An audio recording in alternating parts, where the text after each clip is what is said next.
Ya, kita mulai dengan 3 penanya. Bisa mendekat kepada kasih itunya. Iko, Sukman, dan Hermawan. Silakan bertanya, tujukan kepada siapa, pembicara yang mana di sini. Ya, selamat siang, Om Mitofo. Nama saya Muhammad Indonesia. Sebenarnya ketika kemarin saya dapat undangan dan saya memastikan hadir, saya kira seminar ini akan perspektifnya adalah telaah sejarah bagaimana perkembangan agama Buddha dari dulu dan sekarang, dan efeknya itu terhadap filosofi kemanusiaan di Asia Tenggara. Saya pikir seminar ini adalah sebuah perspektifnya adalah perspektif sejarah. Kemudian bagaimana dari sejarah tersebut, ya mungkin kalau kita mau mengaitkan dengan MEA itu bisa, tapi ternyata tidak terlalu banyak aspek sejarah yang dikupas di sini, tetapi bagaimana permasalahan MEA dan permasalahan STAB. Jadi kalau menurut saya agak rancu antara tema dengan apa yang disampaikan, karena perspektifnya ada yang membahas dan ada yang tidak membahas, ada yang keluar konteks dari tema seminar hari ini. Karena kalau kita berbicara sumbangsi kan ada dimensi waktu di situ, berarti sudah ada yang diberikan, kemudian hasilnya apa? Karena kan kita berbicara tentang sumbangsi agama Buddha, berarti selama ini agama Buddha setelah 2500 tahun apa yang diberikan oleh agama Buddha bagi filosofi kemanusiaan. Tapi ada yang membahas, ada yang tidak membahas, malah berbicara tentang MEA yang sebenarnya bagaimanapun memang sudah akan kita hadapi. Tapi saya kira juga tidak ada kata kuncinya melalui misalkan filsafat agama Buddha dalam misalkan menghadapi MEA. Mungkin itu masih bisa, tapi saya rasa ini bukan pertanyaan Pak Jo, tapi kalaupun misalkan bertanya, sebenarnya dari sumbangsi yang telah ada ini, bagaimana kita harus komunitas Buddhis itu menghadapi MEA? Kalau misalkan MEA terhadap ekonomi, karena kan kalau agama Buddha kan selalu tinjau diri dan melihat, jangan terlalu serakah lah istilahnya begitu Pak Jo. Jadi itu silakan, pertanyaan saya cuma satu, bagaimana komunitas Buddhis melalui ajarannya, melalui filsafatnya untuk menghadapi MEA. Itu mungkin ada yang mau menjawab, silakan. Tidak ada ya, memang itu di luar konteks dari seminar ini. Terima kasih Pak Jo. Terima kasih atas kesempatannya. Saya ucapkan selamat sore, Amitofo. Perkenalkan, nama saya Nawan.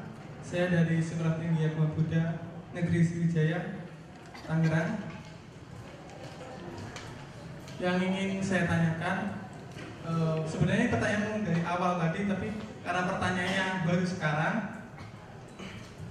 Tadi dari Suhu Tutamira mengatakan dari awal-awalnya dikatakan bahwa agama Buddha, ya, ada yang mengatakan itu bukan sebuah agama, tetapi mengatakan itu adalah ajaran. Tetapi Suhu mengatakan agama Buddha adalah ajaran. Itu dilihat dari ritual, ya, seperti itu. Nah, menyangkut kata ritual, sepengetahuan saya belajar agama itu pada zaman Sang Buddha tidak ada kata ritual. Nah, sampai sekarang kok maksudnya kesini-sini ada ritual-ritual agama seperti Mahayana, Theravada, dan Tantrayana. Nah, dari kata ritual itu ataupun pelaksanaan ritual itu timbul kapan kira-kira gitu? Kok bisa ada ritual gitu? Karena tadi dikatakan agama itu harus ada ritual. Kalau nggak ada ritual bukan agama tetapi ajaran. Nah, seperti itu. Terima kasih. Selamat sore, Amitofo. Amitofo.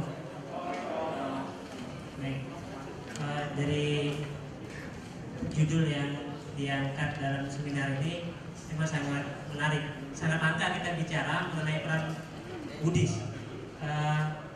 Saya belum mendengar sejauh mana kita bicara mengenai peran Buddhis di dalam perspektif di Indonesia. Ini kita bicara dalam konteks Asia Tenggara. Artinya bahwa Buddhis hari ini sedang mengukuhkan diri untuk berperan lebih jauh secara internasional. Jadi ada beberapa hal yang mungkin ingin saya pertanyakan atau mungkin juga sebagai sebuah penyampaian saja. Pemahaman saya tadinya ketika kita bicara mengenai peran Buddhis filosofis dalam filosofis kemanusiaan, artinya bahwa kita akan berbicara mengenai sejauh mana peran Buddhis yang sudah dilakukan dalam kancah internasional, khususnya di Asia Tenggara ini. Kalau saya lihat, bukan tidak ada peran Buddhis yang selama ini dilakukan oleh komunitas Buddhis di Asia Tenggara ini. Saya mungkin bisa mencontohkan salah satunya adalah keberadaan Buddha Seci.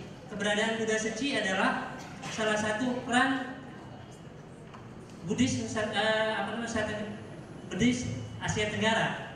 Jadi kita lihat bahwa bagaimana ketika ada bencana alam, ketika ada persoalan masalah manusia, hadir Buddha Seci selalu hadir.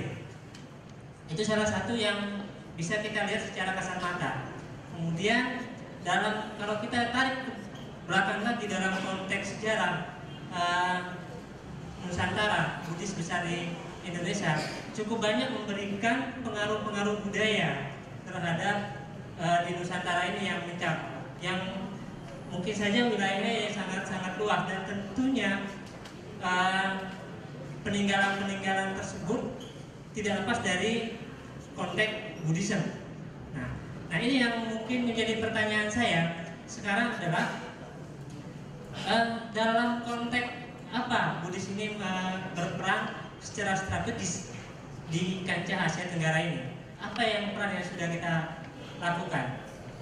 Baik dalam konteks dari segi pendidikannya maupun dari segi ekonomi sosial politiknya. Peran apa yang sudah kita berikan di Asia Tenggara? Karena saya lihat kita sangat minim berperan. Kalau saja kita lihat Asia Tenggara ini, Buddhis itu bisa digolongkan sangat besar. Kita lihat Thailand, Myanmar, Kamboja, Laos. Ini adalah penduduknya yang mayoritas Buddhis. Semestinya Buddhis bisa memberikan peran yang sangat strategis dan sangat kuat dalam pertumbuhan Asia Tenggara, karena kita tergolong adalah cukup besar. Nah, mungkin sedikit yang perlu kita dorong adalah bagaimana sekarang kita mencoba membangun sinergis antara negara-negara yang mayoritas Buddhis ini, seperti Myanmar, Thailand, Laos, dan Kamboja, dan lain-lain ini, sehingga kita bisa memberikan peran nyata, paling tidak dalam konteks kemanusiaan yang akhir-akhir ini dunia yang sedang panas dengan terorisme. Nah, bagaimana Buddhis mengambil peran dalam konteks seperti ini? Mungkin itu aja. Kalau ada yang kurang tepat mau diluruskan, terima kasih. Amitofo. Baik. Dari judul yang diangkat dalam seminar ini memang sangat menarik. Sangat langka kita bicara mengenai peran Buddhis. Saya belum mendengar sejauh mana kita bicara mengenai peran Buddhis di dalam perspektif di Indonesia. Ini kita bicara dalam konteks Asia Tenggara. Artinya bahwa Buddhis hari ini sedang mengukuhkan diri untuk berperan lebih jauh secara internasional. Jadi ada beberapa hal yang mungkin ingin saya pertanyakan atau mungkin juga sebagai sebuah penyampaian saja.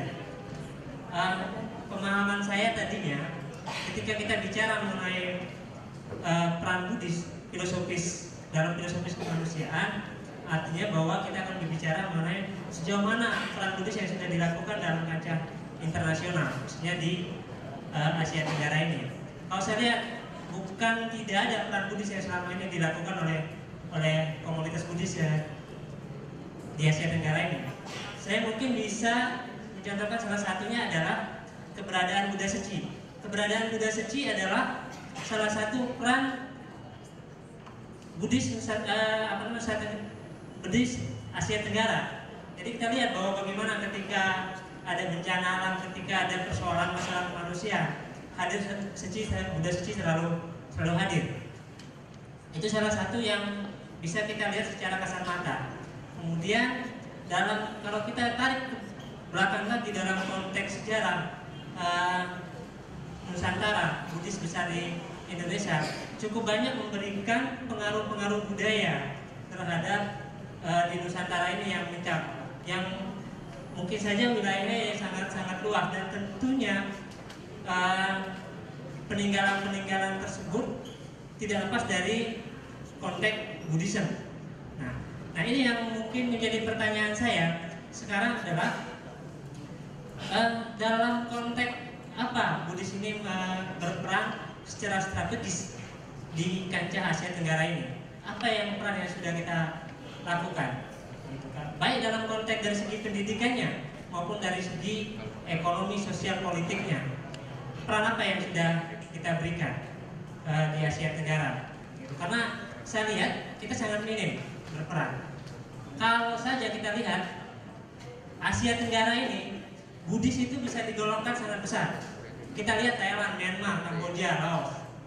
Ini adalah penduduknya yang mayoritas Buddhis. Semestinya Buddhis bisa memberikan peran yang sangat strategis dan sangat kuat dalam pertumbuhan Asia Tenggara, karena kita tergolong adalah cukup besar. Nah, mungkin sedikit yang perlu kita dorong adalah bagaimana sekarang kita mencoba membangun sinergis antara negara-negara yang mayoritas Buddhis ini, seperti Myanmar, Thailand, Laos, dan Kamboja, dan lain-lain ini, sehingga kita bisa memberikan peran nyata. Paling tidak dalam konteks kemanusiaan yang akhir-akhir ini dunia yang sedang panas dengan terorisme.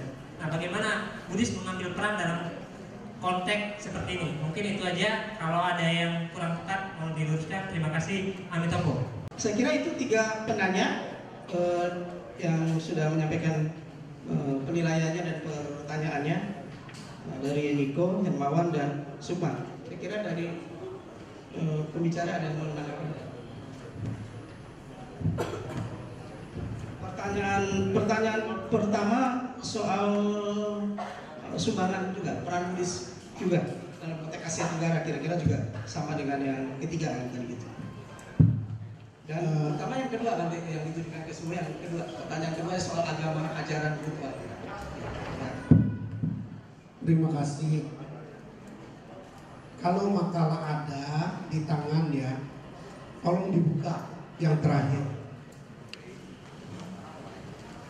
Dalam penutup itu tersirat, saya sudah menjawab hal ini. Ya, dari berbagai uraian di atas dapat disimpulkan bahwa agama Buddha mempunyai sumbangsi dan pengaruh yang cukup besar bagi perkembangan peradaban manusia di Asia Tenggara dan dunia. Dan alangkah baiknya sebagai umat Buddha yang budiman, umat Buddha yang punya kepedulian terhadap yang lain, yang budiman, selalu belajar dan terus belajar melihat sejarah. Coba lihat nenek moyang kita bisa bikin Borobudur. Coba, tadi saya ada singgung mengenai perkembangan karya, bahwa nenek moyang kita pernah keluar, walaupun itu agamanya Hindu dan Buddha, satu kerajaan yang begitu besar. Ini sumbangsi. Yang dinamakan sumbangsi siapa sih? Kalau kita mau bahas dibagi 3. Satu yang telah terjadi, historis, sejarah. Karena tema kita adalah membicarakan sumbangsi filosofi, yaitu kejiwaan atau manusianya terhadap Asia Tenggara. Tentu yang sudah dilakukan. Kedua, kalimat saya tersembunyi menghimbau kita mesti belajar dari sejarah. Dulu bisa keluar orang besar, kenapa sekarang kita tidak bisa? Bahkan kalau ini dibahas lebih lanjut, sangat lucu.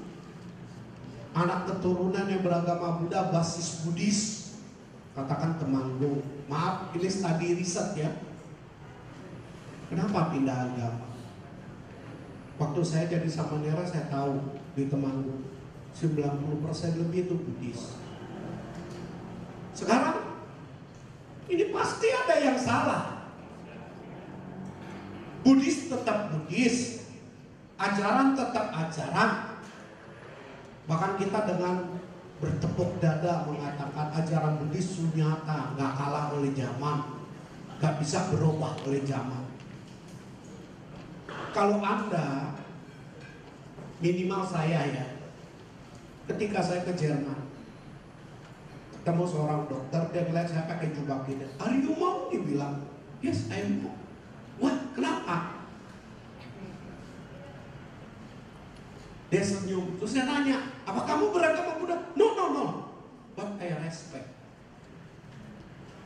Kenapa you respect? Hanya agama Buddha, kitab sucinya yang menjanjikan bisa mencui cekku, bebas dari penderitaan mencapai kebahagiaan. Dia bilang, negara saya Jerman, negara besar Amerika, mana bisa membebaskan dari penderitaan? Berapa banyak orang tertinggal? Pagi hari ternyata dia kalau pinjam bahasa agama dia sembahyang. Kalau bahasa dia bukan sembahyang, dia ritual. Apa ritual sih? Apa sih ritual? Kalau bahasa Jawa disebut japa, mengulang-ulang dengan niat motivasi. Zaman dulu namanya sembahyang, zaman sekarang dikemas supaya bisa jualan. Namanya motivasi. Apa sih? Kalau Anda baca bahasa Mandarin yang disebut ritual, yang disebut motivasi, yang disebut sembahyang, apa komentar Tripitaka yang ditulis oleh Biksu Singkha? Bukan Shibit. Dia bilang tauhid mengarahkan jiwa kita mau kemana. Itu motivasi. Bahkan bagaimana? Dalam seminar-seminar motivasi kepemimpinan kita melihat bisa ketawa kalau yang ngerti. Kayak orang gila, I'm good. Dibayar loh. Saya bilang dia mah barang Buddhis yang dijual. Apa sih yang disebut ritual? Satu kepercayaan. Dan itu ada tersembunyi dalam jiwa. Kita mesti belajar dari nenek moyang kita. Karena kita pewaris umat besar. Andai kata sekarang kita tertinggal, kitanya yang salah, bukan Buddhisnya. Itu satu poin. Lalu pertanyaan, zaman dulu kata nggak ada ritual. Maaf, itu cuma ngelihat bentuk. Kalau Anda ngerti kata-kata ritual, mengulang mengarahkan jiwa. Itu yang disebut apa? Buddha wacana, ucapan Buddha diulang-ulang lagi. Mau ngapain? Supaya kesurupan. Kesurupan apa? Termotivasi berbuat.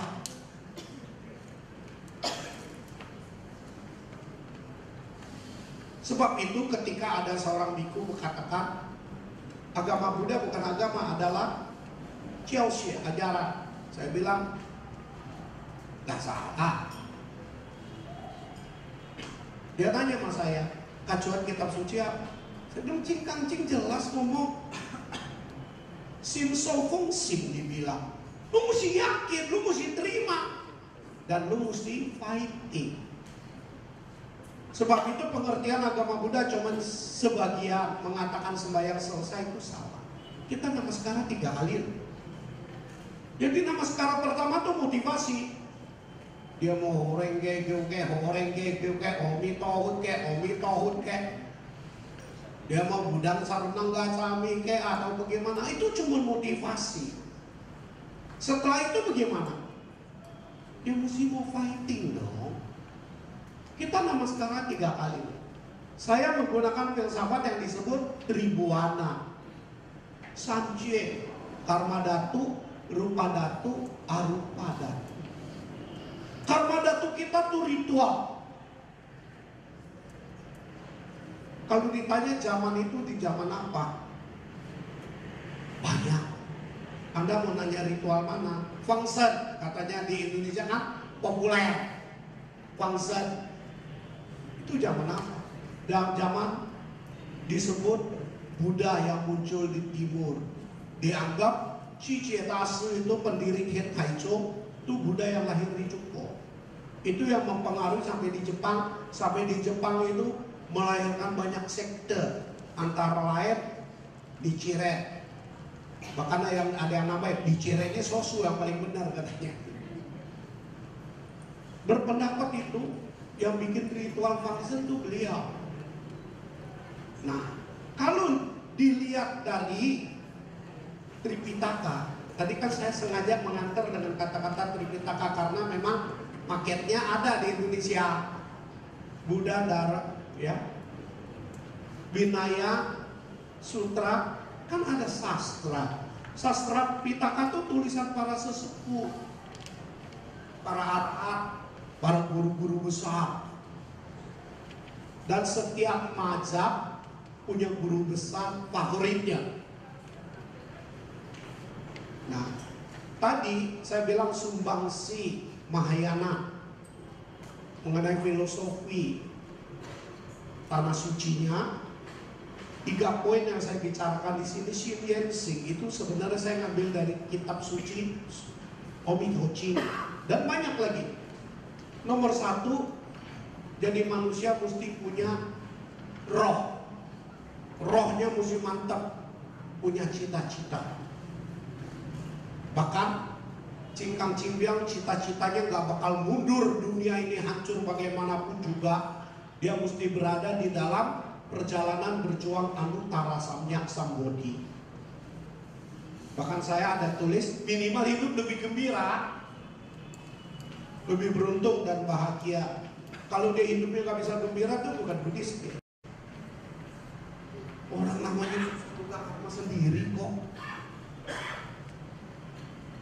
Itu ya, jadi ritual. Lalu mengenai pertanyaan yang ketiga mengenai Sukman. Ya, peran mengenai kemanusiaan. Sukman ada ngomong organisasi yang bisa kita banggakan. Catatan organisasi ya, itu gerakan besar sekali suci. Sedangkan skala kecil, saya percaya banyak wihara juga berperan. Cuman karena tidak terorganisir. Contoh aja, di paper saya ada ngomong mengenai upacara Cioko ini. Itu kalau upacara Cioko betul-betul ada yang bisa mengorganisir nilainya. Jangan gerakannya biar aja dia berkembang. Itu minimal Jakarta itu di atas 200 ton beras yang disumbangkan. Lebih. Kita Mangga Besar Raya di atas 20 ton. Cinteyan bisa 100 ton lebih. Cuman masalah ini kita minimal orang yang saya kenal ya belum keluar satu organisatoris yang bisa merangkum semua. Pada suatu hari saya ketemu satu umat, dia lagi problem. Kenapa problemnya? Biasa, ujung-ujungnya duit. Problemnya kesulitan di bank. Dia ngomong sama satu orang. Satu orang bilang itu, aduh Ci, you kan ribut dagang you laku. Tapi sekarang gak ada duit kontan nih, gimana? Salahnya Pak di mana ini? Padahal mau meningkatkan, minta kredit dari portfolio turnover dagang bagus, tapi nggak bisa keluar. Salahnya di mana? Muncul orang yang ngerti, yang namanya tukang masak. Dibilang begini, udah jangan pusing lah Ci, gudang you pernah ngecek gak? Ternyata banyak barang mati di gudang. Itu aset itu.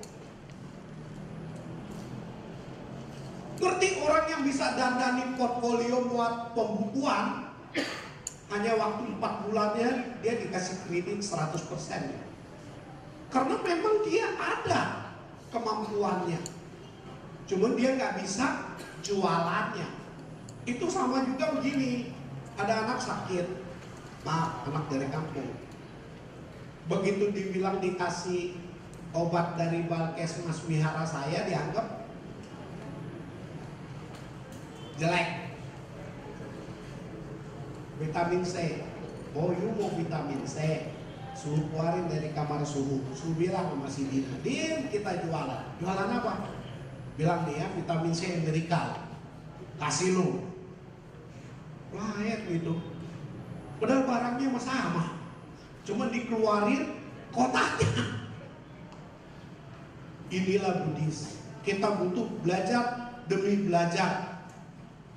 Catatan, Sang Buddha zaman Buddha juga gak diajarin arkeologi itu kita. Mana diajarin ukir sih? Mana ada tuh di zaman Buddha tuh ukir batu? Ternyata kita bisa bikin Borobudur. Jadi kalau menurut saya, kita mesti semua terpanggil. Karena sumbangsi barang apapun juga di dunia ini tergantung di tangan manusianya. Satu HB aja udah bikin Departemen Agama tuh bingung.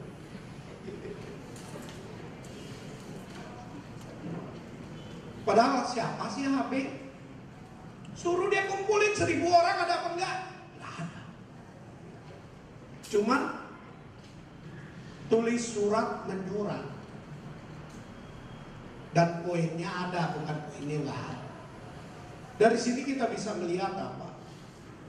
Inilah yang disebut SDM, sumber daya manusianya. Agama kita namanya besar.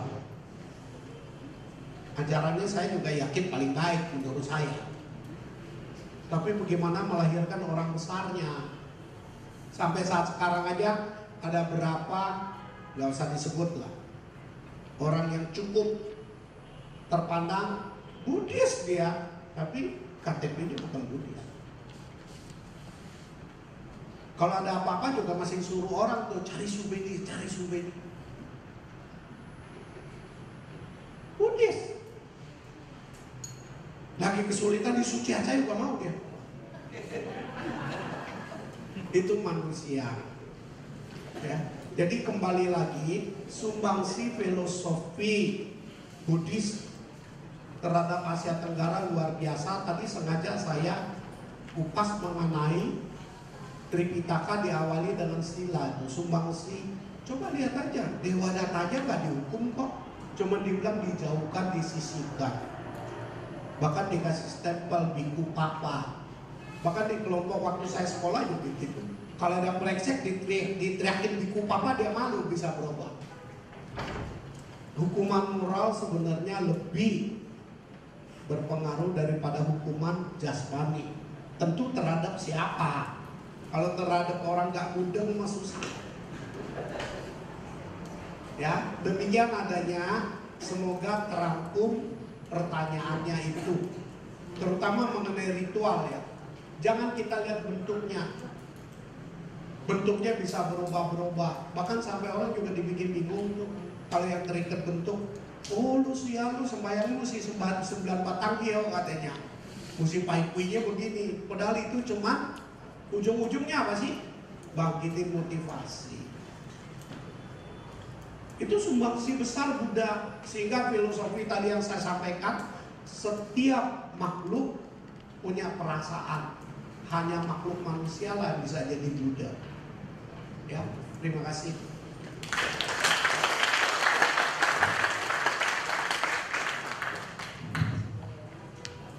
Menjawab atau menanggapi Pak Bante? Terima kasih. Jadi ada pertanyaan bagaimana Buddha menghadapinya. Ya, kita sebagai yang mengerti agama, ya siap menghadapi perubahan itu aja. Ketika seorang menghayati hukum perubahan, di barang sulit atau sulit tidak ada masalah, karena itu ada di hadapan kita. Kita siap menghadapi perubahan. Buddha mengajarkan hukum perubahan itu ada dua, perubahan progresif maupun perubahan mundur. Ketika perubahannya maju, tentu kita akan siap hadapi apapun yang terjadi. Dan Buddhism tidak mengajarkan kita untuk takut dengan apa yang terjadi, tapi ya semua akan berubah dalam diri kita, termasuk perkembangan diri kita. Kemudian kaitannya dengan sumbangsih secara filosofi, di sini kalau kita maknai filosofi itu dialog dari istilah misalnya etimologi dari apa, saya rasa kita nggak bahas seperti itu, tapi bagaimana terapan secara konsep. Jadi kenapa orang tahu bahwa hidup susah itu filosofi itu. Alasan filosofi dengan Buddhis itu adalah kebenaran Arya ini. Ketika kita belajar hidup ini, menghadapi situasi kondisi dengan menerima apa yang terjadi pada diri kita dengan baik, enak tidak enak kita juga bisa memahami. Dengan kata kunci memahami tadi, tentu di sini kita bicara filosofi. Sumbangsih jangan dihitung dilihat dengan di media atau sekedar apapun. Walaupun kita tidak melakukan apapun untuk orang lain, tapi minimal kita bersumbangsih pada diri kita sendiri.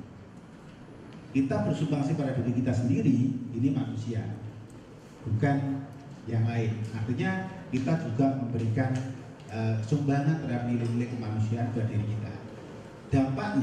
Dampaknya secara di lingkungan, pasti lingkungan akan berubah karena iklim, kita membuat iklim dari dalam diri kita pada yang lain.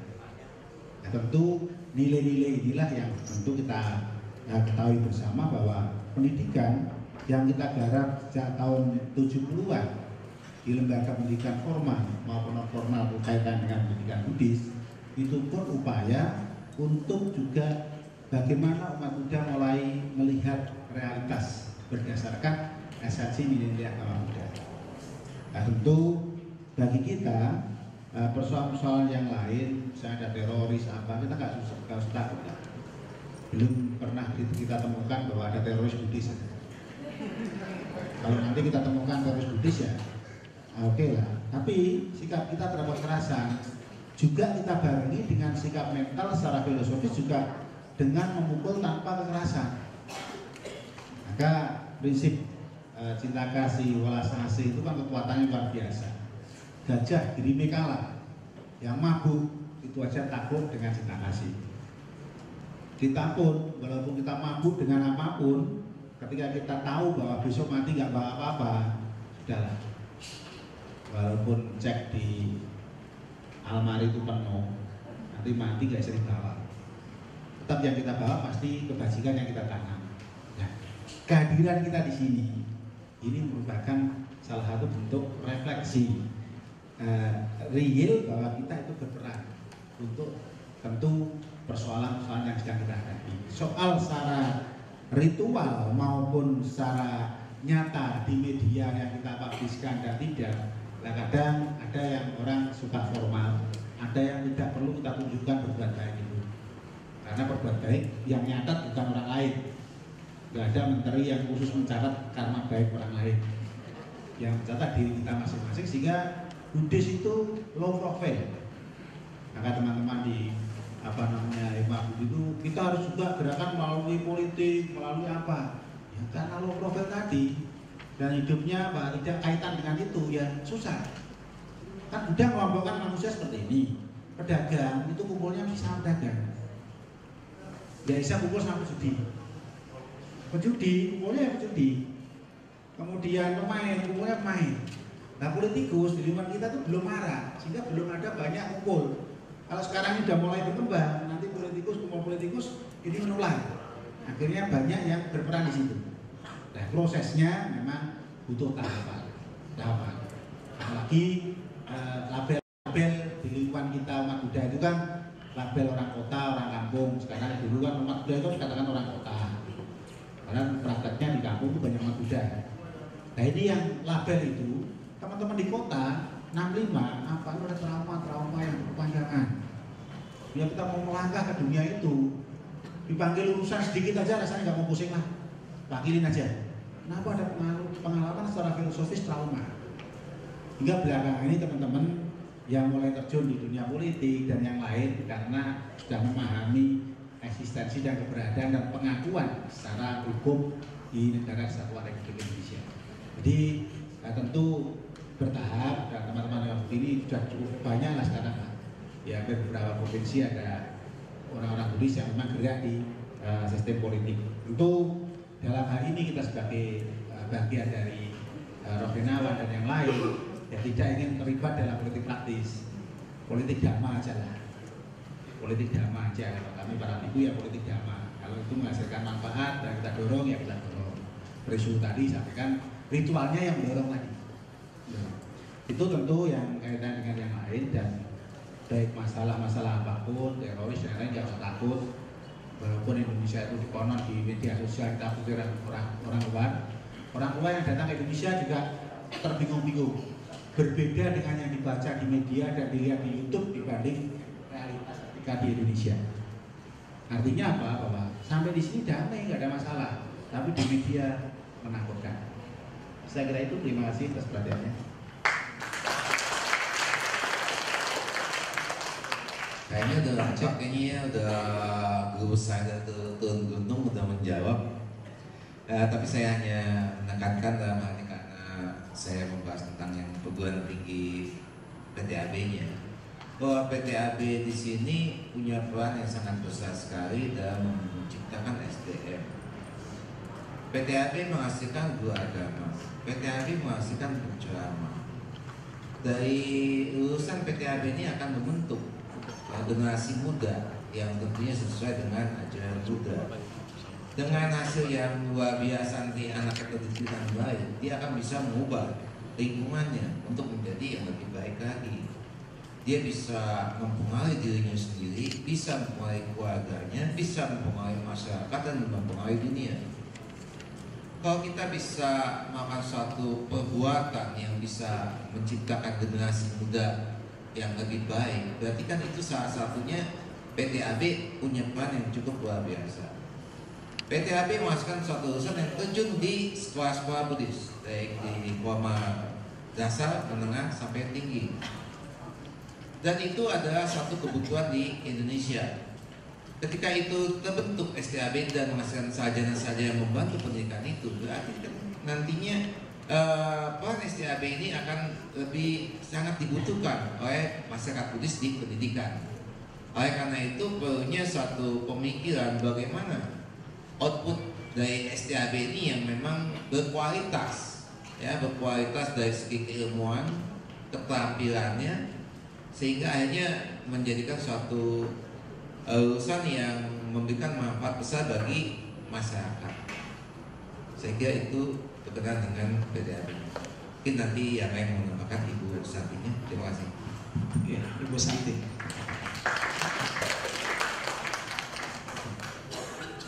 Yang pertama, saya mengucapkan terima kasih dulu pada Niko karena ada saran masukan yang baik tadi, bahwa ketika melihat tema besar sumbangsi agama Buddha terhadap filosofi kemanusiaan di Asia Tenggara, kok kayaknya dengan tema-tema lain kurang nyambung gitu ya. Jujur ketika pertama kali saya diberikan tema PTAB, peran PTAB terhadap persatuan dan kesatuan kemajuan masyarakat ASEAN, saya juga kaget. Awalnya saya berpikir sama dengan Anda, kok kayaknya aneh gitu ya. Tapi ketika saya pertimbangkan kembali setelah berbincang dengan panitia mengenai tema tadi, saya mendapatkan satu masukan bahwa karena judulnya filosofi kemanusiaan yang ditekankan pada pendidikan, pendidikan juga merupakan bagian dari filosofi kemanusiaan. Kemudian ketika kita berbicara kemanusiaan di Asia Tenggara, saat ini kita tidak terlepas dari komunitas ASEAN tadi. Nah, kalau mau meninjau kembali dari sejarah, sudah sangat banyak sumbangsi ajaran agama Buddha kita terhadap kemanusiaan di Asia Tenggara. Salah satu contoh saja dari zaman Asoka itu satu yang tidak ketinggalan sampai masa sekarang, itu toleransi, ya kan? Ajaran toleransi dari pilar Asoka itu sampai sekarang tidak ada yang ketinggalan. Bahkan di Kementerian Agama juga ada trilogi kerukunan umat beragama. Itu kan dari nilai toleransi juga. Itu dari sejak sejarah. Nah, kalau kembali ke zaman sekarang, perkembangan zaman sekarang yang mungkin harus kita kembangkan ke anak-anak misalnya, karena dari karakter pendidikan kan tidak mungkin membangun sumber daya itu hanya dari perguruan tinggi. Mungkin dari anak-anak. Yang paling simpel adalah Dharma Wihara tadi. Apakah ajaran agama Buddha ini sebagai sumbangsi terbesar? Iya, menurut saya. Kenapa? Karena dari Dharma Wihara yang pertama meta tadi saja itu sudah wow. Ya. Artinya apa? Kita selalu peduli terhadap semua orang. Nah, apalagi dengan tujuan besar dari komunitas ASEAN tadi adalah kesejahteraan bersama, berarti kan ada kepedulian, ada sumbangsi dari nilai Buddhis di situ. Kemudian yang kedua, dari sisi karuna, walaupun objeknya menderita, tapi itu juga satu bagian dari komunitas ASEAN tadi atau kemanusiaan di Asia Tenggara. Kenapa? Dibentuknya komunitas tadi tujuannya adalah membantu yang tertinggal agar tidak tertinggal, membantu yang tertinggal agar maju. Berarti kan ada kepedulian kita, ada rasa iba kita terhadap mereka yang tidak maju agar mereka sama-sama maju. Nah, itu sudah dari sisi karunanya. Dari sisi muditanya apalagi? Bersimpati kita walaupun masih berada di posisi tengah, bukan di posisi atas, tapi kita cukup bangga dengan saudara kita yang negara lain di ASEAN yang sudah mencapai posisi saing tertinggi kedua. Ya, misalnya daya saing Singapura itu posisi kedua tertinggi. Nah, dia mampu bersaing di dunia, yang lain belum mampu. Tapi kita cukup bangga dan kita justru apresiasi dan kita mau belajar. Makanya terjadilah satu komunitas ASEAN ini. Apalagi nilai UPK, nggak bisa dibawa kemana-mana lagi. Kenapa? Karena keseimbangan. Kita tahu ketika dia berbasic ekonomi larinya ke materialistis. Nah, Sang Buddha mengajarkan kita tetap pada posisi seimbang. Apapun yang terjadi dalam perubahan kita ikuti, tapi jangan sampai kita terjerumus, kan seperti itu. Ya, sehingga mengacu pada Panya tadi sudah dijelasin semua. Mungkin itu yang bisa saya tanggapi. Ya, terima kasih. Iya. Jadi penjelasan terjawab mungkin ya dari empat narasumber yang menjawab pertanyaan-pertanyaan yang semula mungkin masih ada ketidaksinambungan soal tema dan apa yang tersaji. Bagaimana pengaruh agama terhadap perkembangan sosial, budaya, dan politik. Kembali lagi mencontoh Eropa sedikit. Kalau tadi dari filosofi kemanusiaan, begitu ergo sum, saya berpikir karena itu saya ada. Karena di sudut Tagira juga tadi ada inspirasi yang berpikir. Di Eropa itu kebangkitan negara-negara Eropa, kemajuan negara Eropa secara ekonomi, ada faktor agama. Teori Calvin itu merumuskan predestinasi. Bagaimana dia mengobarkan ajaran Kristen untuk, nah seperti tadi yang Mahadisha katakan juga, agama itu motivasi. Kalau motivator, belum tentu beragama kali ya, atau ngambil dari agama. Tapi kalau agama, udah pasti motivasi. Yang tadi dijelaskan soal ritual itu, Calvin merumuskan teorinya bersumber kepada Alkitab tentunya kan, dari hasil pemikiran dia, hasil dari refleksi dia, pakai Kante yang hasil Yanadi. Kalau kita mau masuk surga, kita harus berhasil di dunia. Kira-kira seperti kayak begitu. Itulah awal pertumbuhan kapitalisme di Eropa. Seturut dengan perkembangan industrialisasi berkembang karena ada proses rasionalisasi, proses berpikir. Itu kebangkitan negara-negara Eropa yang sekarang semua wujudnya adalah kita nikmati semua sekarang ini, dari kapal terbang sampai handphone sampai internet. Gak lepas dari kemajuan dari negara-negara Eropa yang diarsitekturi oleh mereka-mereka itu, dari filosof-filosofnya dan dari pemikir-pemikir keagamaannya. Kemajuan-kemajuan di negara Asia, khususnya Asia Timur, juga seringkali dikatakan bersumber dari nilai-nilai. Nilai-nilai apa? Nilai-nilai agama yang mendasari dia. Korea disebut-sebut nilai Konfusianis, Jepang juga disebut-sebut nilai Konfusianis, atau nilai-nilai nama Horen Kyo bisa juga, gitu kan? Bagaimana dengan Asia Selatan yang miskin-miskin ini baru-baru aja Thailand maju. 70-an semuanya, 70-an ke bawah semuanya Asia Tenggara miskin-miskin semua. Dan apa yang ada di Asia Tenggara itu nilai-nilainya Buddhisme. Tapi kok beda dengan Jepang, beda kok dengan Korea. Masalahnya bagaimana mengaktualisasikan nilai-nilai itu? Bagaimana menafsirkan ajaran-ajaran Buddha supaya bisa adaptif dengan perkembangan zaman? Karena itulah agama itu gak ahistoris. Kita beragama itu bukan di awan-awan. Kita beragama itu berjejak di atas dunia. Agama itu harus memberikan peran. Kalau kata budaya memberikan peran terhadap apa? Pembebasan kita dari penderitaan. Penderitaan apa? Penderitaan yang sekarang kesatuan hidup kita sudah menyatu secara geografis. Soal penderitaan ekonomi, kemiskinan, kesenjangan, ketidakadilan, terorisme, radikalisme, anarkis, dan tadi juga disebutkan banyak oleh Banti masalah kapitalisme, masalah pornografi, masalah apa, itu semua problem. Karena kita berada di dalam satu jaringan seperti desa kecil sekarang dunia ini, apalagi Asia Tenggara. Nah, bagaimana peranan negara-negara di Asia Tenggara ini dengan nilai-nilai Buddhisnya, itu yang harusnya dipertanyakan, harusnya diangkat. Tema ini filosofi kemanusiaan dan kita mengundang misalnya kalangan pendidik, karena itu sangat dekat. Buddhism itu adalah education, dan education adalah humanisme. Nah, semua perangkat education adalah aktualisasi nilai-nilai kemanusiaan kita. Coba lihat foto pendidikan nasional kita. Kalau bukan membangkitkan, mengaktualisasikan nilai-nilai kemanusiaan kita secara holistik atau secara utuh. Nah, jadi memang kita masih harus banyak memikirkan kembali soal yang tadi ditanyakan oleh kegenisan anak-anak Hikmah Budi ini, soal peran dan sumbangsi kita, agama kita terhadap situasi sekarang yang sedang berkembang itu. Ada Cici sebagai sampel. Oke, Cici, karena sudah bergerak di bidang pendidikan. Mungkin itu bisa menjadi sampel kita, bisa menjadi contoh. Kalau sekarang dia bergerak di bidang education, kita lihat nanti outputnya bagaimana. Jangan-jangan dia 1-2 tahun berkembang, PTAB yang 15 tahun, 30 tahun nggak ada artinya. Tapi kan ada persoalan di PTAB kita. Ada persoalan selama ini bagaimana kita mengangkat nilai-nilai Buddhis kita dalam konteks pedagogi. Saya yakin gitu. Dukung aja kalau Cici bikin sekolah gitu. Kita lebih memberikan sumbangsi yang real, yang nyata, yang besar terhadap situasi Asia Tenggara nantinya. Atau Mas Sudaksila Warasa di Thailand yang membangkitkan anak-anak Buddhis untuk partisipasi terhadap kehidupan berbangsa dan bernegara. Itu bisa juga. Baik, saya tidak berpanjang lebar. Sebagai moderator itu sangat berbahagia sekali dan merasa sukses kalau pertanyaannya itu bisa 2 sesi, nggak 1 sesi. Karena biasa kalau 1 sesi masih ada hal-hal yang belum selesai. Kalau di sesi kedua mungkin kita bisa tuntaskan. Oke, sudah ada Pak. 1 angkat tangan, ya, yang pertama. Ada lagi 2 orang lagi, 2 ibu, terus 1 lagi.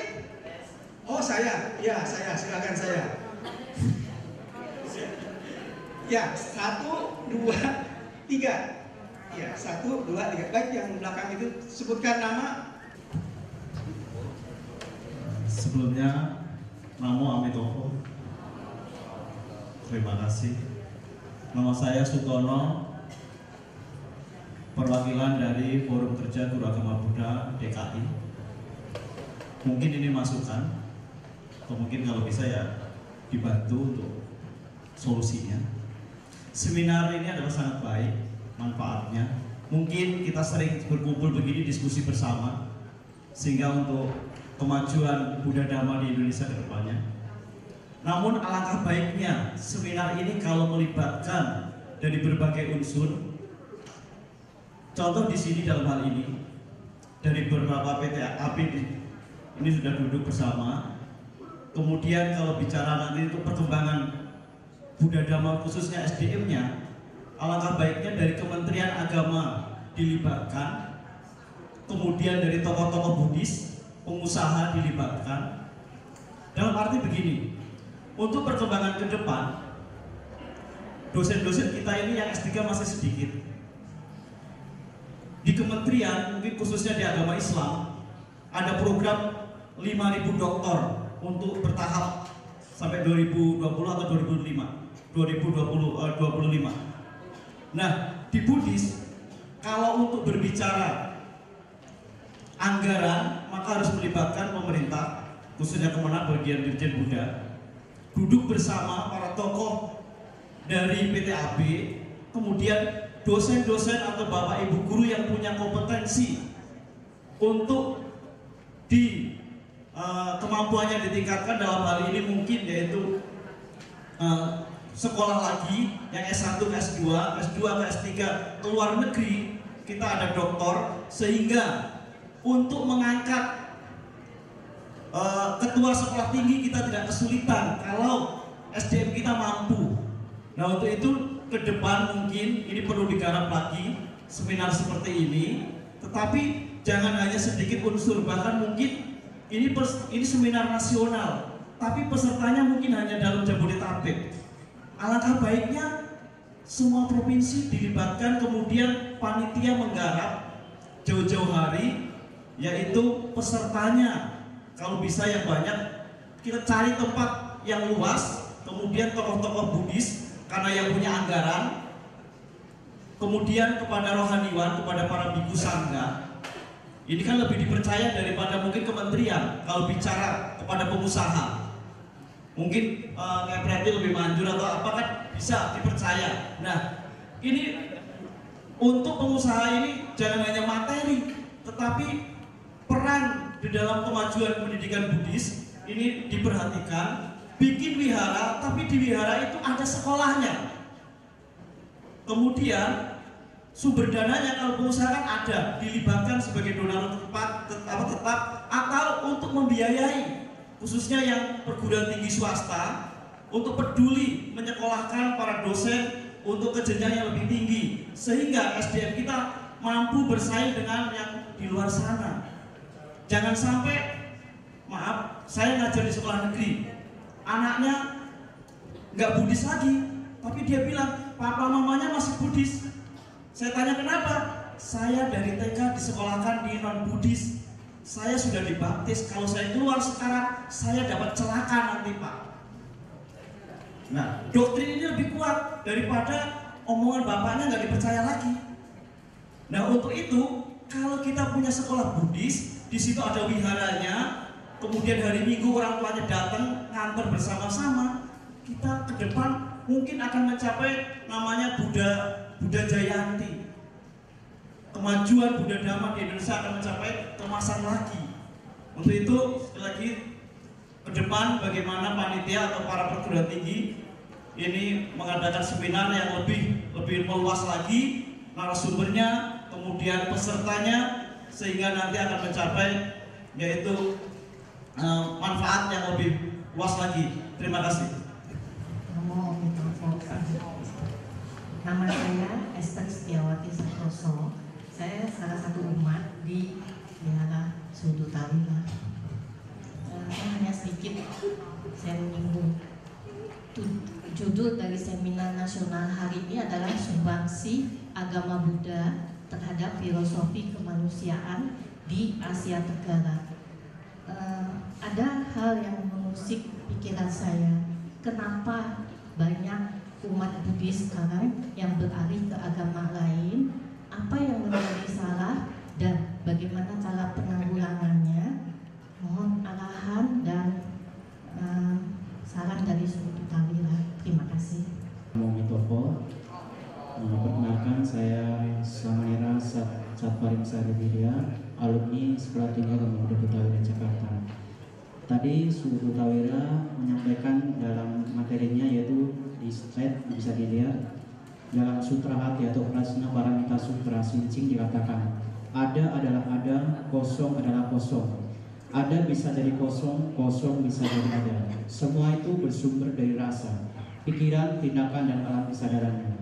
Nah, pertanyaan saya, bagaimanakah cara untuk menjelaskan hal ini kepada anak kecil, khususnya dari yang playgroup sampai SD?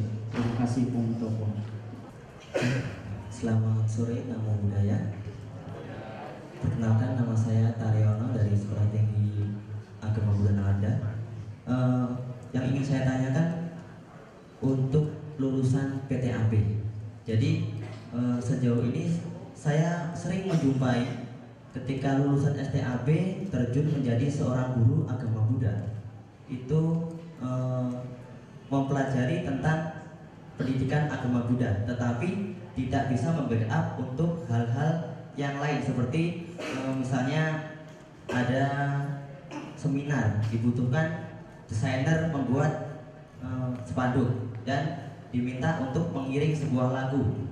Nah, jadi di sini seperti apa peran dari PTAB sendiri untuk menjadikan lulusan dari PTAB seorang yang berkarakter dapat menjadi panutan ketika nanti mengajar di sekolah. Namanya seorang guru kan bahasa Jawanya digugu lan ditiru. Nah, ketika misalnya seorang guru diminta untuk mengisi acara. Nah, dalam acara tersebut ada permintaan misalnya bagaimana seorang guru bisa menciptakan sebuah media pembelajaran yang nantinya bisa digunakan di Indonesia khususnya dan bisa dipakai di Asia Tenggara. Itu merupakan sumbangsi yang luar biasa. Nah, berikut lagi satu lagi untuk peran dari dosen sendiri. Ada beberapa PTAB yang mungkin kemarin saya sempat sharing dengan beberapa mahasiswa. Itu memang ada tingkah laku ataupun perilaku dari mahasiswa yang mungkin kurang mengena ke dosen, tetapi tanggapan dari dosen tidak sesuai dengan seharusnya dilakukan. Kembali tadi ke dalam peribahasa Jawa, dibubulan ditiru. Jadi jika dosen saja perilakunya tidak sesuai dengan jabatan ataupun gelar yang dipakai seorang pendidik, terus bagaimana nantinya dengan mahasiswa yang dididik? Ya, terima kasih Bapak Budaya. Ya, jadi ada 4 pertanyaan atau 5 pertanyaan. Yang pertama soal melibatkan pihak-pihak lain dalam seminar yang bertemakan nasional seperti ini. Yang kedua soal pindah agama. Yang ketiga soal pendidikan untuk anak usia kecil itu. Dan yang dari STB Nalanda ada 2 soal lulusan PTAB dan masalah dosen gitu ya. Masalah peran dosen tadi yang di mata siswa itu. Barangkali dari Subuh atau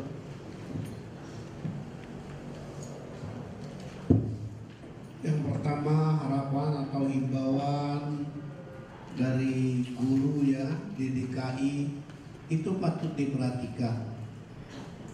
Itu jadi masukan aja. Kebetulan di sini ada PLT Direktur Urusan Agama Buddha Pak Supriyati. Itu jadi masukan aja. Itu baik kok.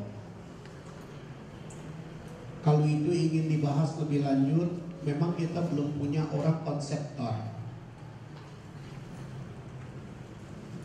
Secara kancah nasional kita lihat Katolik ada, apa itu Mari Pangestu punya grup, Sofian Manandi punya grup, CSCS,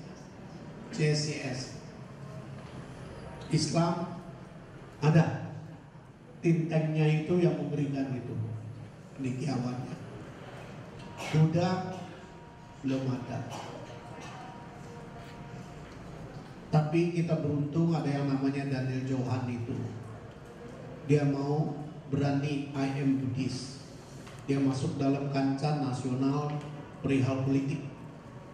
Sebab itu dari awal saya tahu begitu, saya sangat mendukung sekali. Karena segala apapun juga di dunia ini keputusan itu menentukan masa depan. Baik keputusan cara kita berpikir pribadi maupun keputusan dari peraturan pemerintah, itu sangat mempengaruhi masa depan. Kalau berbicara Buddhis memang itu seperti apa? Berada di lapangan sepak bola, mesti butuh banyak orang. Tapi tentu mesti ada pelekat. Dengan ada pelekat itulah terjadi tajam arahnya. Kalau enggak, semua berjuang dengan cara masing-masing. Jadi itu ditampung aja. Kedua, pertanyaan Ibu Esther, kalau Mahayana itu ada sistemnya. Kita diajarkan waktu kita kuliah, ya, cara belajar. Bahkan itu saya terapkan di sini. 3 cara. Tai, Ciao, Tua. Tai itu diajar. Terbukti anak-anak yang mau kuliah di STAB di sini dengan alasan apapun juga dia mau baca, dia mesti ikut kebaktian yang nyata sekali di kampung nggak ada kebaktian begini. Kalau baca Lengenco dari anak-anak, saya tanya itu kebaktian pagi itu maunya tidur aja, ngantuk, nggak bisa. Tapi ternyata dengan ditai, dengan diajak, dalam 3 bulan aja matanya merem-merem juga bisa pukul MUI. Jadi kesimpulannya,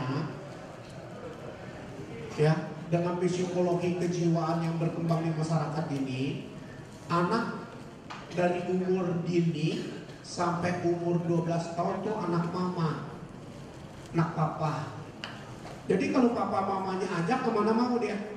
Bahkan ditinggalnya dia takut, dia pegangin papa mamanya.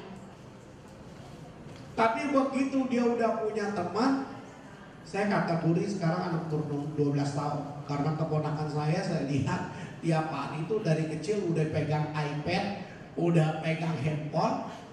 Temennya dia itu iPad dan handphone. Diajak mamanya nggak mau dia.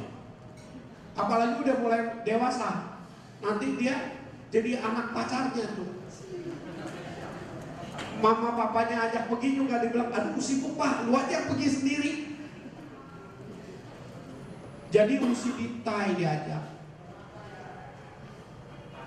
Kita ini mungkin, saya ada diskusi dengan beberapa keluarga. Ada keluarga keliwat care sama dagang. Jadi anaknya itu jadi anak suster, nggak diajak. Ada keluarga karena ekonomi, mau nggak mau dia mesti berjuang, dia nggak kepikir soal agama.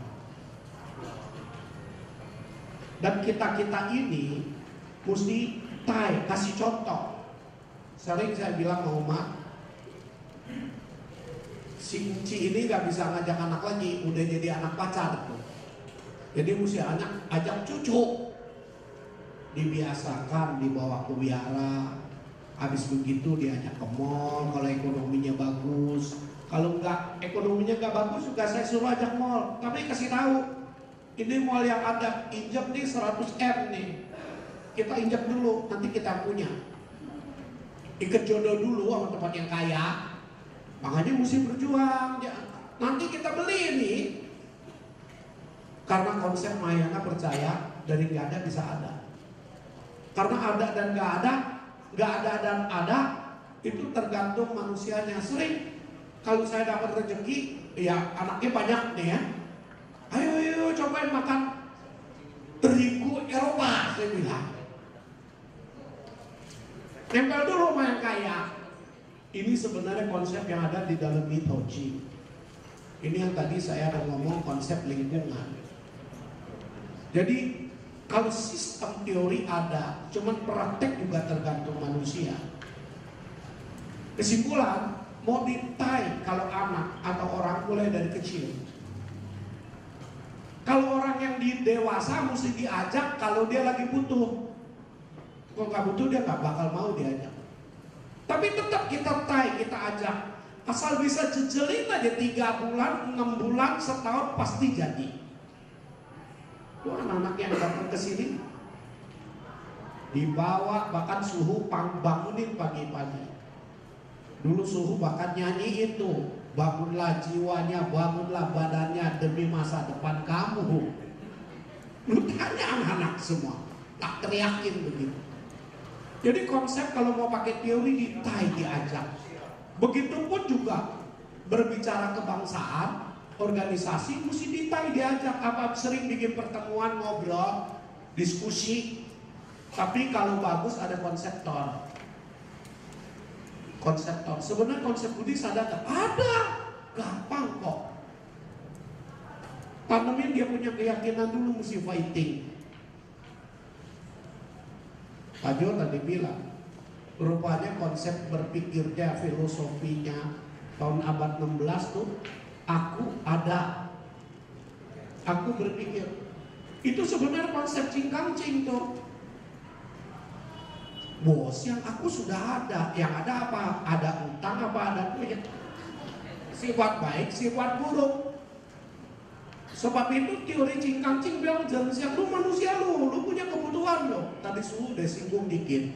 Kebutuhan manusia tuh caise bisa sesuai satu fasilitas hidup. Mesti makan, mesti berteman, mesti berada di tempat mana. Kedua, batin mesti mantep. Sebab itu kita mesti punya linier cita-cita Anutara Samyak Sambudi tidak mundur menghadapi apapun juga. Apalagi kalau kita yakin. Mungkin orang tahu sejarah Mangga Besar gimana. Dia apain juga saya tidak bakal mundur. Diperiksa oleh 11 instansi dengan fitnah segala, enggak bakal mundur. Padahal dibilang teken surat aja beres di urusan suhu. Kelaksus saya 28 hari. Tiap pagi sampai sore. Gak bakal mundur kan? Kalau memang kita punya cita-cita. Susah bagaimanapun juga, terima dulu. Karena segala sesuatu tadi disincin bilang apa? So, rasa dulu. Siang, pikir cari solusinya. Solusinya ada di dalam diri kita, bukan di tangan tetangga. Jadi habis ditai diciau diajarin. Jangan diajak ke wihara cuma kebaktian selesai. Ajak makan es krim sambil ngomong tuh kan. Ini hari Nai-Nai beliin es krim. Kenapa? Karena kamu kuai ikutin Nai-Nai. Sambil pelan-pelan dibina sesuai dengan sistem kata-kata yang dikenal anak-anak. Apalagi anak-anak sekarang gitu. Kalau mau ngajarin kosong isi kosong mesti ajak dengan cara piknik. Dicariin simulasi mainan anak kecil sistem. Sebab itu mainan komputer game misalnya kayak dulu Siam City, bagaimana bentuk kota. Bagus itu mainan begitu. Itu merangsang aku sudah ada. Jadi mesti bagaimana ngada duitnya, ada segalanya. Tapi karena aku mulai gak punya duit, mesti berkorban tuh seselio. Maka ada anak sini gundul ya gak apa-apa deh. Yang penting jadi sarjana. Tapi tekadnya kuat sampai sekarang dia di Taiwan. Tak bujukin tuh, lu mesti bisa bahasa Mandarin. Itu Cincin dulu saya bujukin terus begitu. Saya bikin jadi ritual deh kayak kesurupan dia ngomong terus. Tapi memang ada maunya dia, ada bibit. Kalau nggak ada bibit juga susah. Jadi Tai Chiao mulai diajarin logika. Tuan diajak ngobrol bagaimana pendapat dia. Kita lihat dia punya IQ sampai di mana. Bagaimana dia pecahkan masalah. Itu sistem Mahayana dari dulu begitu. Mungkin karena kita punya iklim pengembangan agama ini dari Theravada, hal-hal Mahayana kurang dikenal orang. Tapi nggak dikenal bukan nggak ada. Itu. Nah, menjawab pertanyaan mengenai bagaimana bikin mainan terhadap anak kecil. Bisa dibilangin sama dia. Kalau dia anaknya bisa pakai logika, dia tajak dengan logika. Ada. Nah, kamu kan udah ada ke wihara, makanya ke wihara ada kegiatan camping. Nah, kan kamu bisa ngikut. Sebab itu kamu mesti harus berada di tempat yang berguna. Ingetin. Mau duit mesti bertemu dengan punya duit, pasukan. Jangan terbalik. Mau duit temannya semua orang sembahyang hingga jadi duit gitu. Mau tenang mesti ke tempat orang sembahyang, tapi yang punya sembahyang itu mesti bawa ajaran agama ke bumi. Jangan diajak semua beragama mikirannya surga terus. Tadi Pak Jo ngomong betul. Di dunia aja kita belum berhasil, mau ke surga jauh banget. Maka agama mesti dibawa ke bumi dengan bahasa terkini. Ketika terjadi, saya masih ingat tuh Pembimas Buddha dulu Pak Kris DKI ajak bikin seminar mengenai bayi tabung.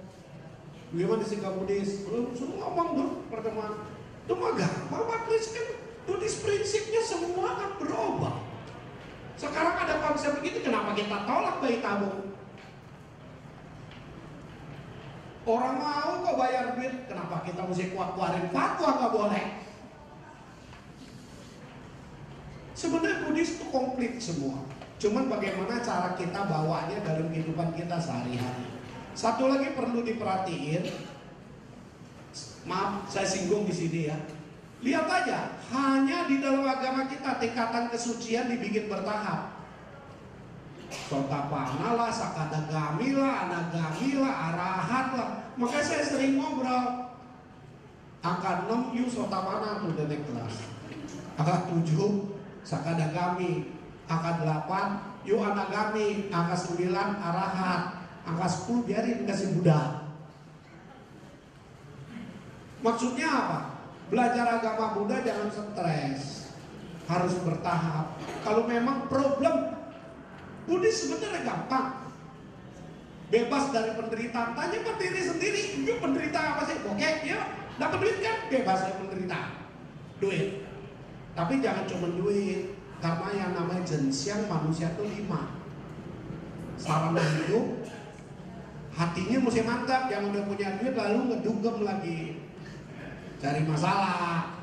Sebab itu sumbangsi mengenai sila luar biasa tuh di Buddhis. Buddhis lengkap loh. Kita punya sila tuh. Yang kelima, jangan bermabok-mabokan. Itu semua udah mengenai narkoba ya. Cuman bagaimana ajaran Buddha begini bagus ya, dikemas, dijualnya. Hanya di Indonesia terus terang nggak bangga beragama Buddha. Sampai berapa umat saya tanya, loh kok di rumah ada Paikuatin? Iya suruh kita masih Paikuatin. Loh kok di depan ada lambang agama lain?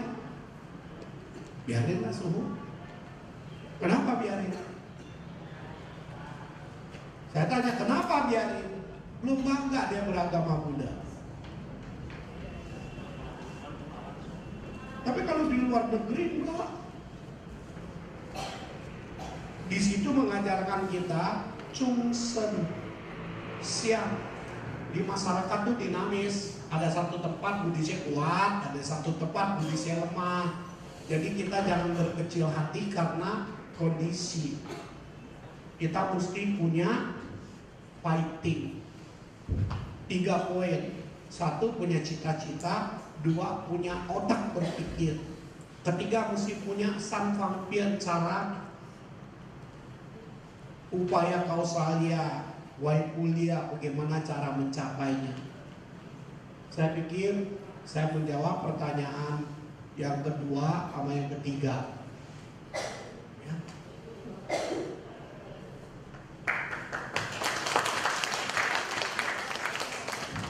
Lanjut ke Bang Bandi. Baik, berdiri masukan. Perlu kami sampaikan kepada teman-teman di sini juga bahwa kumpul itu dalam umat Buddhis itu pekerjaan yang sulit. Apalagi kumpul dengan perbedaan baju itu sangat sulit. Tapi kalau kami amati dari perkembangan terakhir itu sudah mulai pada terbuka dan tidak pakai baju lagi. Biar apa menarik gitu. Tapi memang mau tidak mau ini kita harus mengikuti perubahan umat Buddha yang siap berubah. Apa sekat-sekat masa lalu, sekat organisasi menghambat perkembangan agama Buddha di Indonesia. Banyaknya organisasi tidak membantu perkembangan agama Buddha, justru menghambat perkembangan agama Buddha. Yang salah apa? Berarti yang salah organisasi tidak memahami substansi kerja yang dilakukan. Tetapi kita sadari organisasi juga tidak semata-mata berguna. Tapi pada saatnya kita harus menempatkan pada posisi perannya dalam suatu kancah perkembangan. Kalau kita bicara tentang hal dasar makro, ya kita bergelut di pendidikan ini kan karena bicara agama Buddha makro. Kalau enggak perlu lah turun. Kami di kampung aja. Tapi melalui pendidikan kita akan mengubah pola secara umum dan umat Buddha secara makro itu menjadi satu kesatuan. Sikap eksklusif tadi kita harus bangun dengan sikap inklusif agar kita terbuka. Ini salah satu bentuk realitas nyata bahwa kita inklusif. Kenapa? Kita dari berbagai kampus untuk bersama. Yang belum bisa inklusif juga nggak apa-apa. Tapi ini adalah awal. Minggu yang lalu kami juga mengadakan konferensi internasional di Boyolali dan dari Bangunan juga datang. Itu juga awal pertama. Itu pun tanpa modal, sebulan rencana laksanakan gitu. Kurang ya makan singkong lah kalau ada, kalau enggak apa-apa. Tapi toh sampai selesai juga masih makan nasi, berarti ya jalan lah. Artinya apa? Bahwa kita bisa aja.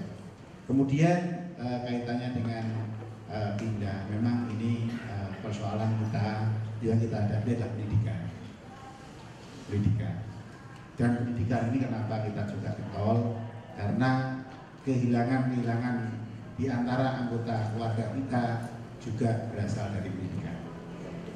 Apalagi kepedulian orang tua terhadap anak tentang nilai Buddhis itu sendiri tidak kuat, pasti lain. Karena kami di kampung itu baby blessing aja saya beri kartu Isudi. Jadi baby blessing langsung kasih kartu Isudi di sarana. Nggak bisa sanggui, nggak apa-apa. Udah tahu orang tuanya sanggui kok. Ya langsung sanggui. Tujuan apa? Kalau nanti sudah gede, Pak, aku mau ikut temen ya, boleh. Tapi kamu anaknya Buddha loh, ini loh kartunya. Loh kok begitu Bante? Ini secara strategis. Karena kalau di daerah itu orang tua itu ya semua sama kok Bante. Itu yang masalah. Kalau sama kenapa kita harus berbeda? Mesti ada beda. Nah itu sampai kita lakukan dan itu menggunakan otoritas. Otoritas apa? Otoritas sanggar. Daripada dikasih piagam peragaan, kehujanan hilang, kartu Isudi aja dibuatkan seperti kartu ATM gitu kan. Nanti sampai anaknya mati pun masih kok bisa berguna. Artinya apa? Sekaligus kita juga punya data statistik real umat Buddha secara bertahap. Tidak mimpi tapi secara bertahap.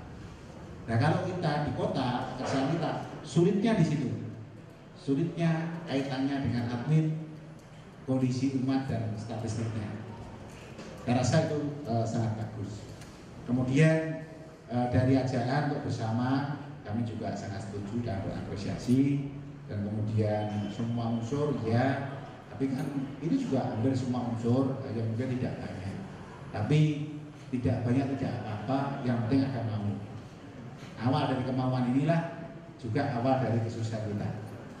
Jadi sebagai orang tua, kita sebagai orang tua bahwa yang namanya tanggung jawab orang tua itu melahirkan sampai mereka dewasa ikuti orang tua. Jadi ke kanan ke kiri masih tanggung jawab orang tua. Setelah dewasa biar mereka memilih. Maka kewihara itu jangan nunggu sudah gede, masih dalam kandungan pun diajak kewihara. Kalau perlu distimulasi, anakku nanti lahir ya rajin kewihara ya. Itu nanti lahir langsung lari kewihara itu. Ini salah satu stimulasi yang harus dilakukan sehingga kekuatan keyakinan orang tua pada saat masih dalam kandungan pun berpengaruh. Bayi lahir bawa kewihara, Bante kalau nangis bagus. Di daerah juga ada anak-anak. Kalau nanti misalnya banyak anak-anak yang nangis, baby kecil-kecil nanti suruh mikir, oh ruang sebelah sana loh, khusus dibuat kotak, kasih mainan untuk anak-anak. Suruh mikir, ketua wihara mikir, bagaimana anak-anak yang aktivitasnya itu mengganggu aktivitas orang dewasa, tempatkan tersendiri. Lama-lama disitulah mereka hidup. Jadi orang tua sangat berperan dalam hal ini. Maka marilah kita khususnya teman-teman para perumah tangga ya tadi sudah sampaikan, jangan sedih kalau punya anak lah. Banyak anak kan banyak rezeki ya. Dan juga nanti mendukung populasi agama Buddha gitu loh. Ya minim-minim ya Buddha ada masalah lah. Sanggui lengkap gitu loh. Kalau dua itu enggak lengkap, tiga. Syukur mau sempurna 4 benaran kuliah ya boleh. Kan nanti muridnya tambah. Tapi jangan mati sama pada nanti menderita. Jadi itu yang kami sampaikan kaitannya dengan pertanyaan yang substansial dan juga masukan. Saya terima kasih dan itu merupakan pemikiran-pemikiran yang sangat bagus. Kami sangat appreciate dan tentu kegiatan semacam ini secara bertahap kita bangun bersama-sama melalui lembaga akademi. Terima kasih.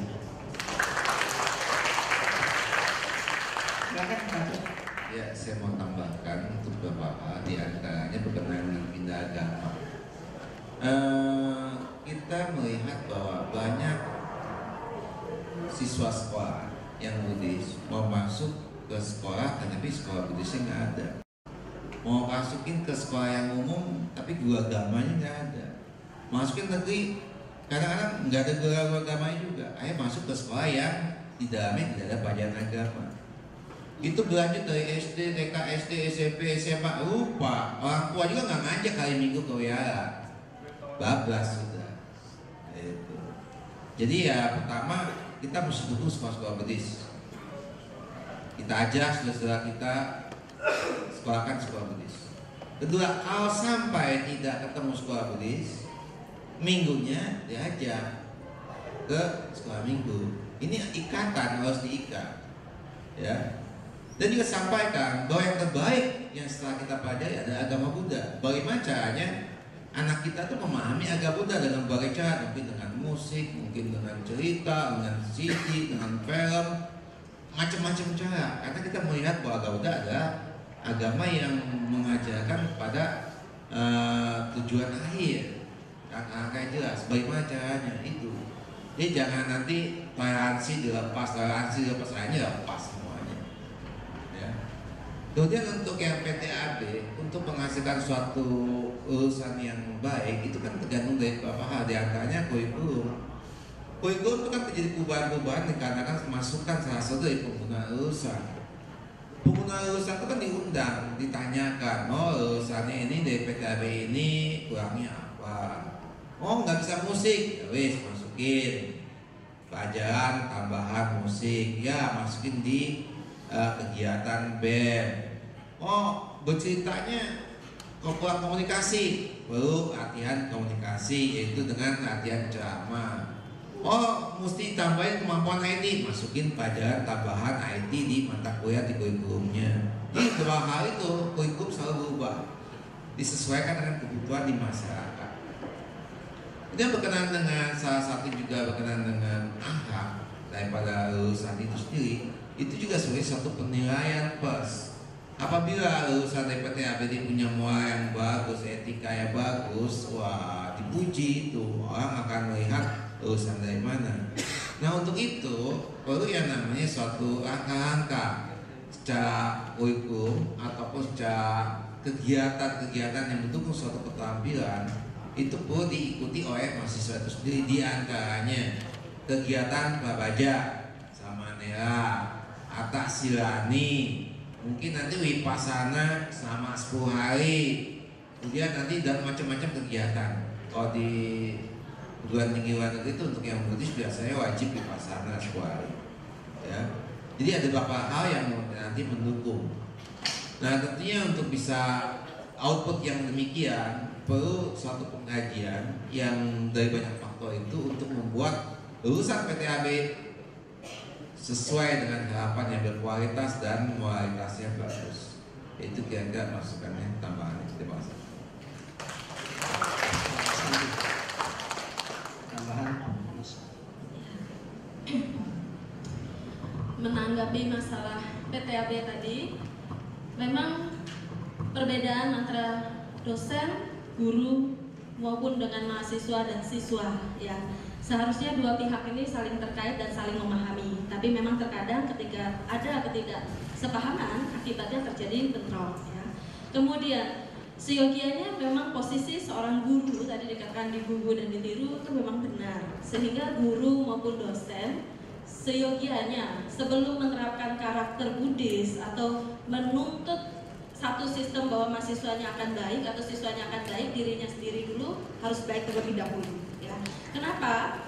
Karena dalam situs pembelajaran atau situasi pembelajaran, lingkungan pembelajaran itu apapun pasti masuk. Jadi perilaku guru walaupun tidak di kelas atau misalnya perilaku dosen tidak di kelas juga tetap menjadi sorotan mahasiswa ataupun siswa, seperti itu, ya. Tapi perlu disadari lagi, tidak ada gading yang tak retak. Jadi Ketika seorang guru atau dosen berusaha untuk semaksimal mungkin, tetap ada celah, ya. Kemudian kembali lagi kita lihat dari karakteristik subjek dan objek. Karakteristik objek ketika seorang mahasiswa belajar itu adalah karakteristik remaja menuju tahap dewasa, di mana pola pikir mereka sudah tidak pola imitasi. Dalam psikologi itu disebut imitasi. Imitasi itu peniruan. Jadi kalaupun misalnya dia tertarik dengan perilaku dosennya, umumnya itu pengidolaan, bukan imitasi. Jadi ketika ada dosen baik dia idolakan, perilakunya ngikut seperti itu, ya. Tapi bukan berarti kalau dosennya terjun ke jurang, mahasiswanya juga ikut terjun, gitu. Tidak meniru seperti itu. Karena pola pikir secara kognitif dari karakteristik remaja atau dewasa itu sudah hypothetical deductive reasoning. Artinya dia bisa berpikir lebih baik, dia bisa menggali potensi masalah, dan dia bisa mencari kenapa ya dosen saya begini. Berarti kalau dosen saya begini tidak sesuai dengan karakternya, berarti masih negatif dong. Kalau berarti masih negatif, apakah dia harus meniru? Seharusnya kan tidak, ya. Jadi itu. Kemudian kalau dari sisi anak-anak, guru yang harus ditiru. Nah, guru yang perlu lebih waspada. Kenapa? Karena karakteristik anak-anak SD itu memang masih karakteristik imitasi. Artinya apa yang dikatakan guru satu, si anak-anak dia bilang satu. Gurunya bilang dua, ya anak-anak bilang dua. Benar-benar ditiru tanpa dipikirkan ulang. Umumnya seperti itu. Sehingga yang perlu lebih waspada itu adalah para calon guru. Nah, masalahnya bagaimana dengan lulusan PTAB? Ketika dilatih di PTAB, pasti semua dosennya berharap mengajarkan hal yang positif kepada mahasiswanya, sehingga lulusan ini dengan semua kurikulum yang diberikan, dengan semua tambahan soft skill yang diberikan, diharapkan juga bisa menjadi karakter bagi mahasiswanya ini akan menjadi calon guru. Nah, diharapkan calon guru ini nanti bisa menerapkan karakter yang baik pula kepada siswanya. Ya. Tapi karena karakter mahasiswa yang belajar terkadang itu juga karakteristik remaja yang dikatakan masa badai atau topang tadi, ya, kemudian masa pencarian identitas, terkadang mereka merasa ada keegoan bahwa merasa dirinya sudah benar, dirinya sudah mandiri, ngapain sih harus diatur, sehingga semua yang diajarkan oleh dosen belum tentu ditangkap, ya. Otomatis apa yang didapat di SDAB belum tentu nanti dia tuangkan. Nah, itu juga jadi problem, ya. Kemudian masalah pembelajaran, keahlian, keterampilan, musik segala macam itu sudah ada sebenarnya. Terutama kalau di mahasiswa itu digalakannya atau diintensifkannya pada kegiatan UKM mahasiswa, unit kegiatan mahasiswa. Ya, jadi di UKM itu sudah banyak. Nah, sekarang tinggal minat. Adakah minat dari mahasiswanya untuk mengikuti? Kedua, apakah mereka benar-benar sungguh-sungguh mengikuti sehingga memunculkan bakat-bakat tertentu dalam diri dia yang bisa dia tuangkan menjadi soft skill yang unik di dalam satu pendidikan. Jadi nggak hanya guru, tapi dia bisa ngapain, ya itu. Kemudian menanggapi tadi Dhamma diterapkan pada pendidikan PAUD, saya pernah menjadi seorang PAUD, PAUD gitu ya. Ketika isi proposal isi untuk karakteristik PAUD, mereka secara kognitif kan masih preoperasional. Artinya dia tidak bisa berpikir secara logika kecuali kita beritahukan wujud. Nah, misalnya contoh balon. Balon itu ketika Buddhis itu kan dekat dengan sains. Kita bawa contoh balon. Balon ditiup ada udara. Loh, kok udaranya di mana? Nggak kelihatan kan? Tapi ada sebenarnya di dalam balon. Seperti itu. Kemudian kalau untuk di anak-anak yang sudah agak besar, misalnya kelas 6 ke atas, seperti itu, mereka sudah bisa berpikir logika walaupun belum panjang. Bisa diterapkan misalnya menabung itu kan ketika dia menabung ke bank misalnya, uang dia tidak pegang, tapi dia punya simpanan. Termasuk juga ketika dia berbuat baik, dia menolong orang, sebenarnya sudah berbuat baik pada diri sendiri, tapi kelihatan nggak? Tidak, tapi sebenarnya ada, seperti itu. Ya, itu kurang lebihnya. Ya, terima kasih.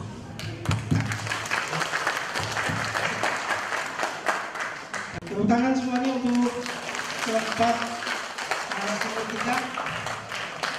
Saya tidak akan menyimpulkan karena mungkin kesimpulan sudah banyak, sudah ada di benak para hadirin semua.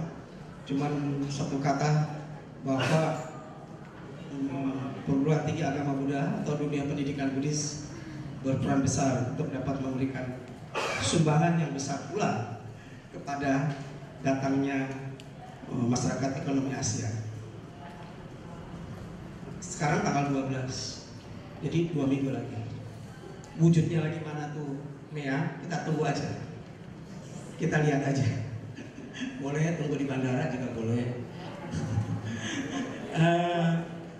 Baik para peserta seminar sekalian, tugas saya sebenarnya sudah selesai, tapi ada satu, waktu tadi pada awal kita memulai acara itu ada disebutkan dari Kementerian Agama.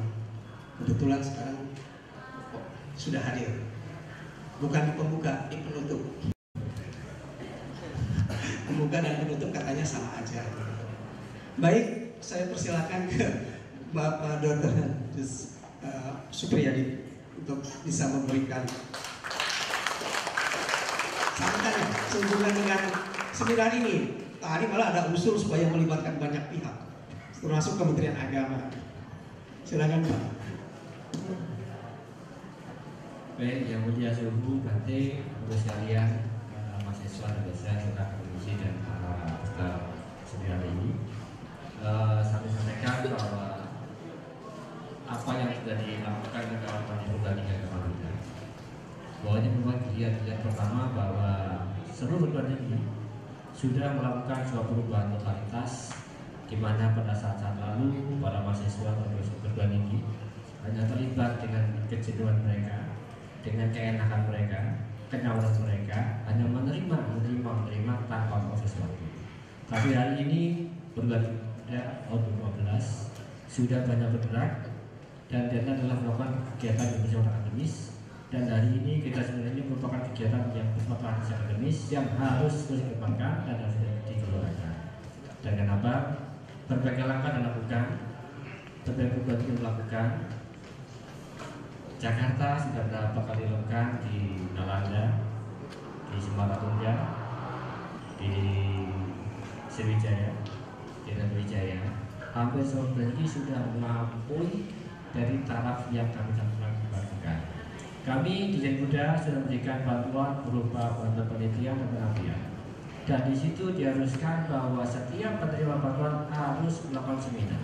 Artinya apa? Bahwa mahasiswa dan dosen harus berinteraksi tidak hanya dalam tatap muka dalam ruang kelas, tapi mereka harus terbuka secara umum dengan masyarakatnya, harus berinteraksi. Dan itu maka seminar macam ini merupakan target yang harus dilakukan terus dan dikembangkan, dan saya berharap bahwa tidak hanya 4 bulan ini nantinya, bahkan kami sempat melakukan sebuah tantangan pada perguruan agama Buddha dalam maksud saya bulan ini, silakan melakukan secara nasional.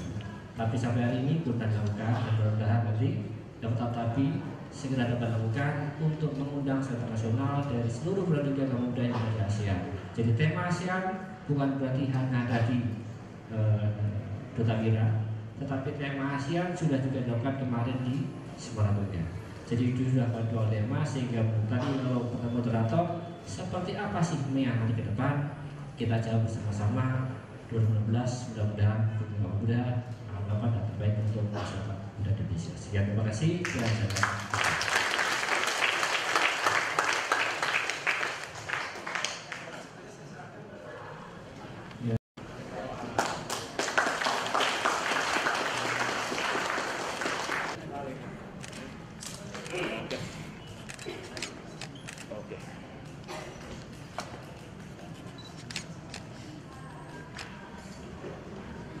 Udah.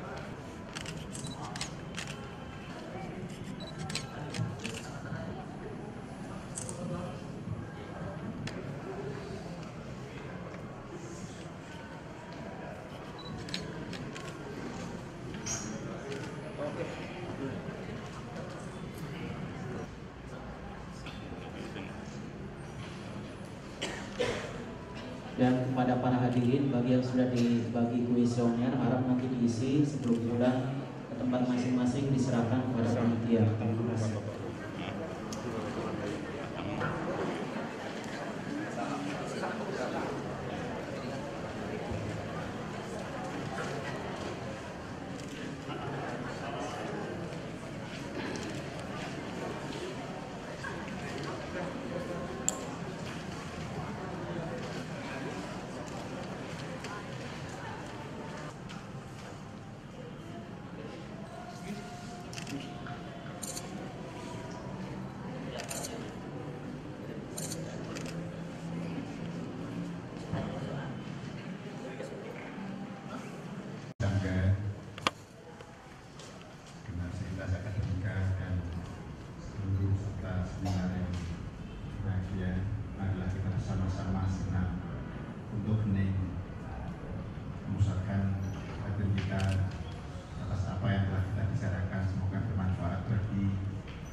Semoga dengan kekuatan tekad yang baik, kekuatan konsentrasi, kekuatan kebenaran yang telah kita lakukan dapat melindungi semua makhluk dari penderitaan. Semoga yang telah mengikuti aktivitas kegiatan seminar nasional ini mendapat kekuatan, kebahagiaan, dan dapat maju dalam spiritual, maju dalam karir. Semoga berkat kekuatan cinta kasih dan kasih sayang kita semua, umat Buddha di negara tercinta Indonesia ini berkembang dengan baik, khususnya lembaga pendidikan tinggi keagamaan Buddha berkembang dengan lancar dan berkembang terus dari waktu ke waktu. Semoga semua makhluk berbahagia, Sabdi Sata, Awantu, Sugi Tata, Amantu, Sah.